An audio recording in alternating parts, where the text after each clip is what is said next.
Ya, aksi bela Palestina ini menyeruak di berbagai negara di dunia. Dan harapannya ini tidak sampai hanya masyarakat yang bergerak, tapi ini juga bisa mengetuk dari hati para pemimpin negara-negara di dunia bagaimana untuk segera melakukan gencatan senjata dan juga mengakhiri perang Israel dan juga Palestina. Karena efektif nggak movement seperti ini? harapannya efektif ya, Via. Karena tidak hanya Indonesia, kemarin sampai dengan 2 juta dari masyarakat Indonesia Beberapa, yang berkumpul di Monas, tapi juga negara-negara lain di dunia juga ikut menyuarakan mengenai hal ini. Kita akan membahas mengenai hal ini dengan 2 narasumber yang sudah hadir di studio. Sudah ada Bapak Teguh Riza Syah, pengamat hubungan internasional Universitas Padjadjaran. Selamat pagi, Assalamualaikum Pak Reza. Waalaikumsalam, salam dari Unpad. Salam juga Pak dari Unpad. Kemudian juga ada Mas Nurholis Ridwan, pemerhati Timur Tengah. Selamat pagi, Assalamualaikum Mas Assalamualaikum Mas Nur. Waalaikumsalam. Yang selalu membantu kita untuk memantau bagaimana perkembangan langsung dari Gaza ya. Detik demi detik ya. Detik demi detik. Saya mau ke Pak Reza dulu. Pak Reza melihat kemana masyarakat Indonesia ini bergerak. Tidak hanya di Indonesia, tapi di negara lain, negara-negara barat,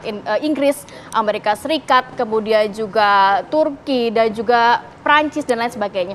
Melihat people power yang saat ini disuarakan oleh masyarakat, apakah juga mampu nantinya menggerakkan hati pimpinan negara-negara dunia ini untuk segera menghentikan perang ini, Pak? Kalau pimpinan dunia punya hati, maka hati mereka akan bergetar ya. Karena kemarin sekitar 1,5 juta rakyat Indonesia berikut pemerintahnya loh kemarin itu. Berikut pemerintah. Menteri Aksi damai bela Palestina lintas agama ini luar biasa ini. Berarti kita sudah menyatu, nggak berpikir masyarakat Palestina itu agamanya apa? kemanusiaan yang dilihat ya. Kemanusiaan yang diutamakan. Ini suatu start yang awal ya. Pada saat yang sama kita juga melihat di bagian dunia lain, di negara-negara Uni Eropa, bahkan di Amerika Serikat sendiri sudah mulai kan. Jadi masalahnya adalah bisakah energi yang berserakan ini terhimpun menjadi satu? Tentunya dalam jangka pendek sudah terwujud ya. Cuman masalahnya kan kita harus menjadikan itu snowball kan. Turun dari gunung ke bawah, kemudian menjadi kekuatan besar dan melindas mereka yang tidak bersimpati atas nasib saudara-saudari kita di Palestina tersebut. Tentunya harus ada langkah-langkah lanjutan kan. Misalnya menjadikan hari-hari tertentu di dunia itu sebagai hari Palestina, satu. Kemudian kedua, menjadikan kata-kata kunci seperti selamatkan Palestina, kemudian janganlah kerusakan terjadi di bumi Palestina. Carilah kata-kata kunci yang pas, itu menjadi bahasa diplomatik. Bahasa diplomatik dari negara-negara dalam urusan-urusan apapun lah, bilateral, regional maupun global, itu ada kata kunci Palestina. Dari bahasa itu bisa sampai. Oh bisa.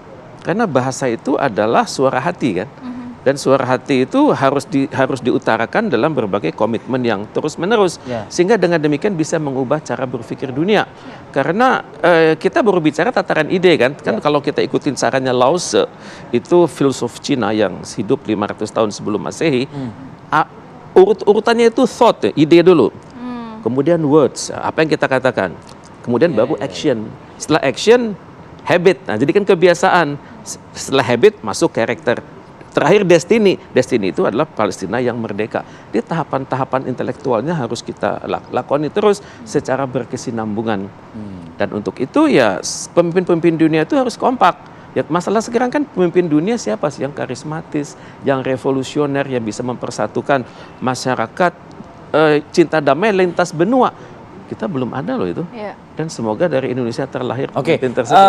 Saya mau masuk nih kepada eksekutif nih dalam hal ini pemerintah begitu ya Pak Reza. 2 hal misalnya.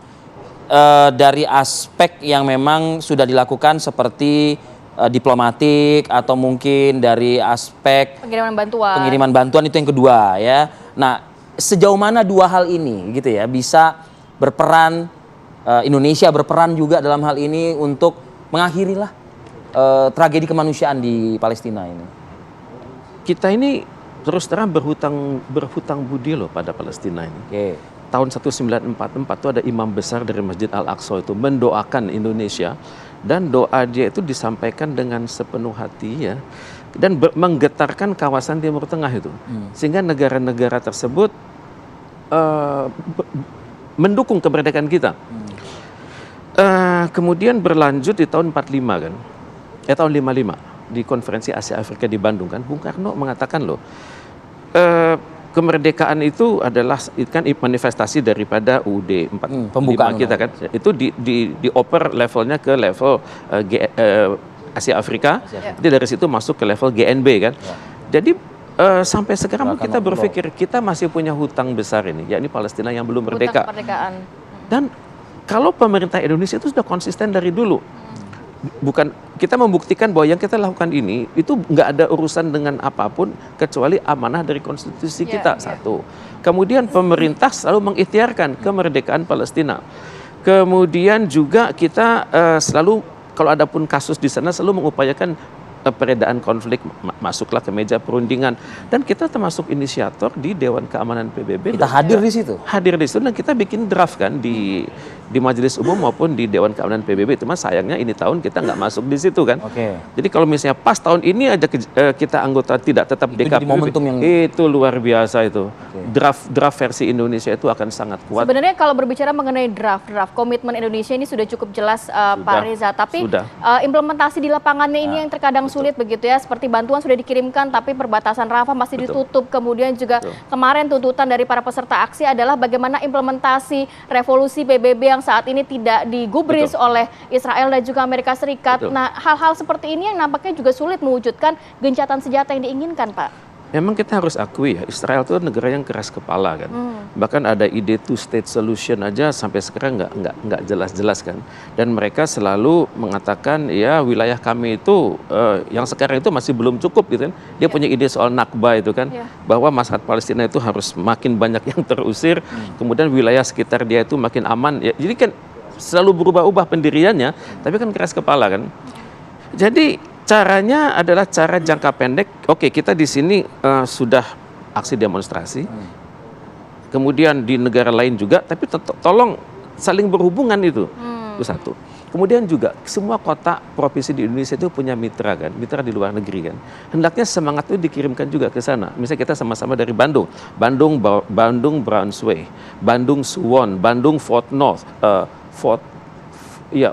Worth di Amerika Serikat. Kemudian dengan banyak kota-kota tersebut masyarakatnya saling berhubungan gitu, sehingga masyarakat mengerti betapa seriusnya masalah ini. Dan yang jangka panjangnya ini yang agak susah, reformasi PBB, terutama sekali Dewan Keamanan PBB yang sudah basi tapi sangat galak dari tahun 45 loh, dimonopoli oleh 5 negara besar tersebut, Amerika Serikat, Inggris, Perancis, Rusia dan Cina. Terutama sekali dengkotnya Amerika Serikat, Inggris, Perancis. Waduh. Ya mudah-mudahan PBB banyak yang resign juga lah ya, seperti kayak mundurnya Direktur HAM ya, kalau nggak salah. Oke, saya ke Mas Nur, bergeser dari Pak Reza nih, Mas Nurholis Ridwan. Kita sambil menunggu siaran terkini dari stasiun TV Al Jazeera Arabic. Kita tadi ngobrol berdua, memperbaharui informasi, Mas Nurholis. Internet dan komunikasi kembali diputus oleh Israel. Pagi ini sedianya kita mau berbincang nih dengan Fikri ya, warga negara kita di sana. Tapi kita sulit sekali untuk menghubungi dia. Mungkin apakah itu juga imbas dari pemutusan komunikasi itu. Lalu juga serangan masih cukup Masif. bombastis ya, bombardir dilakukan oleh Israel. Informasi terbaru, Mas Nur? Ya, yang bisa kita highlight dari hari ke-31 dari invasi Israel ke jalur Gaza ini dapat disampaikan bahwa korban terus berjatuhan dalam jumlah besar. Jumlahnya sudah mendekati 10.000, tepatnya di angka 9.777. Dan sekitar 70% daripada angka itu adalah perempuan dan anak-anak. Dibuat kalkulasi oleh Al Jazeera, dibuat kalkulasi bahwa setiap 4 menit ada satu warga Gaza yang gugur. Setiap jam ada 6 anak yang tewas. Dan setiap jam ada 4 perempuan yang gugur akibat dari serangan Zionis. Breakdown data-data tersebut. Ya, ini menunjukkan bahwa Israel semakin brutal, dan meskipun ada kemarahan yang masif dari dunia internasional, hal itu tidak sanggup untuk menghentikan kebengisan Israel. Di sisi lain, kebengisan itu, kekejaman itu ditunjukkan dengan yang terbaru seperti yang Mas Arief tadi sebutkan, bahwa internet dan listrik juga kembali diputus. Ini tujuannya jelas untuk menutupi mata dunia internasional atas kekejaman yang terjadi. Kita tahu rumah sakit, dan yang terbaru ada Menteri Israel yang menyerukan agar Israel menggunakan senjata nuklir untuk menghancurkan, membumi hanguskan jalur Gaza. Meskipun itu keluar dari pernyataan dari elit. Itu pernyataan salah seorang menteri dari Israel, meskipun hal ini dibantah atau dikecam oleh Benyamin Netanyahu, tapi ini menunjukkan bahwa faksi yang lebih radikal lagi daripada Netanyahu itu ada di pemerintahan Israel. Ya. Dan bukan hanya itu, ada ikatan dokter, semacam sejumlah dokter yang ada di Israel itu menandatangani sebuah komunike untuk menyerang agar menyerukan agar militer Israel menyerang rumah sakit yang ada di Gaza. Ini dokter loh. Dokter Israel. Ini dokter Israel. Mereka menandatangani sebuah komunike. Dan itu terlihat bahwa memang hampir semua rumah sakit diserang, baik di sekitarnya maupun di wilayah. Ketika orang lain, misalnya militer yang melakukan itu satu hal. Tapi ketika dokter yang bersepakat untuk menyerukan pengeboman terhadap rumah sakit, ini hal yang berbeda. Dokter di mana ada janji untuk menyelamatkan manusia saat itu. di situ. Ya, ini berbeda tekanannya. Kalau militer memang kebiasaan untuk menggunakan senjata ya. Tapi berarti strategi Israel tidak hanya perang secara fisik, tapi juga hunger war ya saat ini ya? Ya, Israel menggunakan taktik bumi hangus. Jadi diibaratkan seperti, jadi kalau bahasa kita itu adalah strategi bakar lumbung.